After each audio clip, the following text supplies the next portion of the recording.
दोस्तों नमस्कार, मैं जगन्नाथ गौतम सियासत हिंदुस्तान यूट्यूब चैनल पर एक बार फिर आपका स्वागत है। दोस्तों, आज मैं हरियाणा कांग्रेस के लिए बहुत बड़ी खबर लेकर आपके सामने आ रहा हूँ। दोस्तों, हरियाणा की सियासत का वो पहेली जैसा चुनाव खत्म हो गया जिसने दिल्ली से लेकर चंडीगढ़ तक सबकी सांसें थामे रखी थीं। लोग कह रहे थे कि खेला होगा, लोग कह रहे थे कि ऑपरेशन लोटस होगा, क्रॉस वोटिंग होगी, लेकिन जब नतीजे आए तो सब हैरान रह गए। करमवीर बौद्ध ने जीत का परचम लहरा दिया और इस जीत के साथ ही हरियाणा कांग्रेस के चाणक्य यानी भूपेंद्र सिंह हुड्डा ने वो कर दिखाया जिसकी उम्मीद खुद हाईकमान तक को भी कम ही थी। दोस्तों, ये मुद्दा सिर्फ एक राज्यसभा की सीट जीतने का नहीं है, बल्कि कांग्रेस की एकता, उसकी मजबूती और भविष्य के लिए ये एक सीट का जीतना कई पैगाम हरियाणा की जनता को दे गया है। आप जानते हैं कि 2016 और 2022 में कांग्रेस के उम्मीदवारों को पराजय का मुंह देखना पड़ा था और वो हुआ था कांग्रेस की आपसी खींचतान और गुटबाजी के चलते, और दोनों बार कांग्रेस को हार का मुंह देखना पड़ा।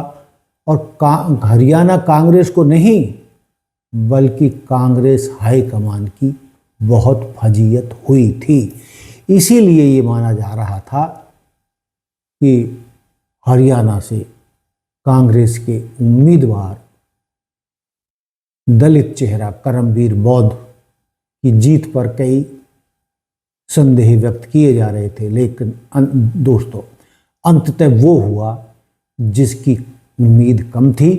खेला हो नहीं पाया और ऑपरेशन लोटस भी चल नहीं पाया। दोस्तों, सवाल बड़ा था, क्या हुड्डा अपने कुनबे को बचा पाएंगे?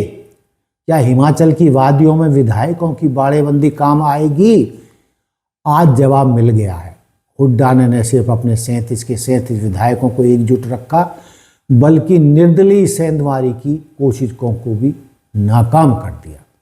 दोस्तों, सियासत हिंदुस्तान पर आज की बड़ी बात यह है कि हुड्डा अब कांग्रेस हाईकमान की नज़रों में विजेता बनकर उभरे हैं। जिन रिश्तों पर धूल जमी थी वो इस एक जीत से धुल गई है।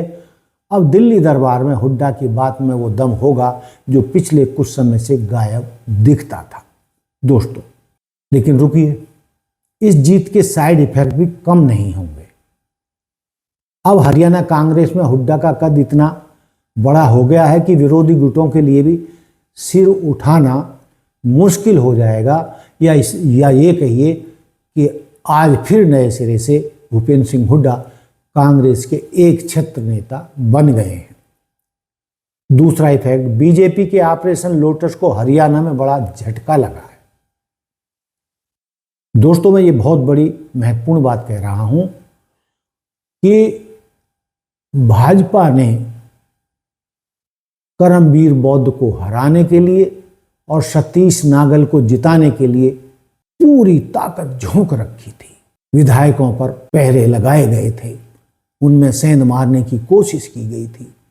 लेकिन मैं इस बात की इस बार प्रशंसा करूंगा कांग्रेस के उन सभी विधायकों की, और जो भी 2-3 गुट कांग्रेस के बताए जाते हैं, कि उन्होंने अपने अहम को ऊपर नहीं रखा बल्कि कांग्रेस की जीत को ऊपर रखा, जिससे सभी विधायकों, सभी गुटों और कांग्रेस हाईकमान का माथा ऊंचा हुआ है। दोस्तों, बीजेपी के ऑपरेशन लोटस को हरियाणा में बड़ा झटका लगा है। और तीसरा इफेक्ट, करमवीर बौद्ध के जरिए कांग्रेस ने जो दलित कार्ड खेला है, उसने आने वाले चुनावों के लिए बीजेपी के वोट बैंक में बड़ी सेंध लगा दी है। दोस्तों, क्या एक सिर्फ राज्यसभा सीट की जीत है? जी नहीं, ये कांग्रेस की मनोवैज्ञानिक जीत है। अगर कांग्रेस इसी तरह एकजुट रही तो आगामी लोकसभा और विधानसभा चुनावों में बीजेपी के लिए राह आसान नहीं रहने वाली है। हुड्डा ने साबित कर दिया कि वो आज भी हरियाणा के अखाड़े के सबसे मंजे हुए खिलाड़ी हैं। दोस्तों, तो क्या अब हरियाणा की राजनीति हुड्डा बनम अन्य हो चुकी है, यानी खत्म हो चुकी है? क्या इस एकता को कांग्रेस चुनाव तक बचा पाएगी? देखते रहिए सियासत हिंदुस्तान, क्योंकि यह राजनीति की हर परत खुलती है। तो दोस्तों, मैं एक बार फिर इस बात को दोहराना चाहता हूं कि हरियाणा राज्यसभा चुनाव हुड्डा का मास्टर स्ट्रोक, करमवीर बौद्ध की जीत ने बदली दिल्ली की हवा। कांग्रेस उम्मीदवार करमवीर सिंह बौद्ध की जीत के क्या मायने हैं, इसको आने वाले समय में सबको पता चलेगा।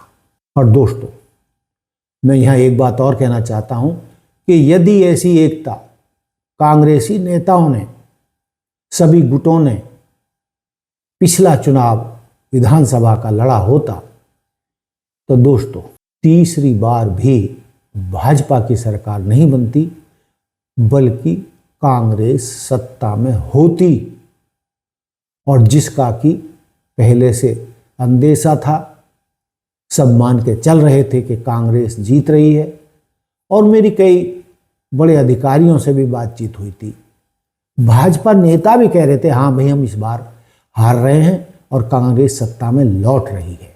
लेकिन दोस्तों, ऐसा हो न सका, क्योंकि कांग्रेस की गुटबाजी पूरे देश में प्रसिद्ध है। मतलब हरियाणा कांग्रेस की गुटबाजी पूरे देश में प्रसिद्ध है। हालांकि भूपेंद्र सिंह हुड्डा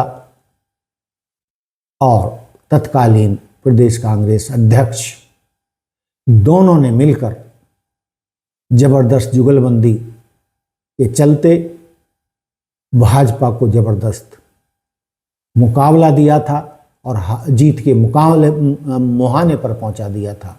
लेकिन जैसा कि मैंने कहा कि कुछ गलतियां हरियाणा कांग्रेस से हुई, टिकट वितरण में भी कुछ गड़बड़ हुई और गुटबाजी के चलते कांग्रेस जीता हुआ चुनाव हार गई। तो दोस्तों, कहने का तात्पर्य यह है कि कांग्रेस ने अपने उम्मीदवार को इस बार जिताकर ये संदेश देने का प्रयास किया है कि अब हम गुटबाजी में विश्वास नहीं करते और सब कांग्रेसी एक हैं और हमारा बीच कोई गुटबाजी नहीं है।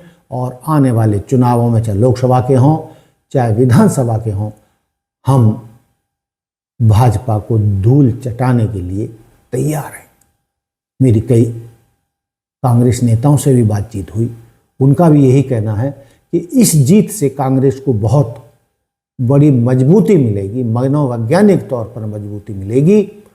और ये जो जाट और जाटव का जो जुगलबंदी बनी है, यानी जाट और दलित कार्ड जो खेला गया है, इसके भी पॉजिटिव नतीजे निकलने वाले हैं। तो दोस्तों, ये था मेरा आज का मुद्दा कि कांग्रेस के राज्यसभा की सीट के उम्मीदवार करमवीर बौद्ध की जीत ने कांग्रेस के आगामी भविष्य के लिए, उज्जवल भविष्य के लिए नींव डाल दी है। और लोग मान के चल रहे हैं कि अब कांग्रेस नेताओं को समझ आ गई होगी और वो आपसी मनमुटाव और झगड़े समाप्त करके कांग्रेस को जिताने का काम करेंगे। लेकिन कांग्रेस हाईकमान और हुड्डा जी की भी ये जिम्मेदारी बनती है कि सभी गुटों को बराबर हक मिले और उन सभी के उम्मीदवारों, सभी नेताओं के उम्मीदवारों को टिकट मिले, जिताऊ उम्मीदवारों को टिकट मिले। किसी एक नेता का वर्चस्व ना हो, सामूहिक नेतृत्व में चुनाव लड़ा जाए और सामूहिक तौर पर ही ईमानदारी से टिकटों का बंटवारा हो। और यदि पिछले चुनाव में ये सब हुआ होता, सही टिकट बटे होते और सभी नेताओं के हिस्से में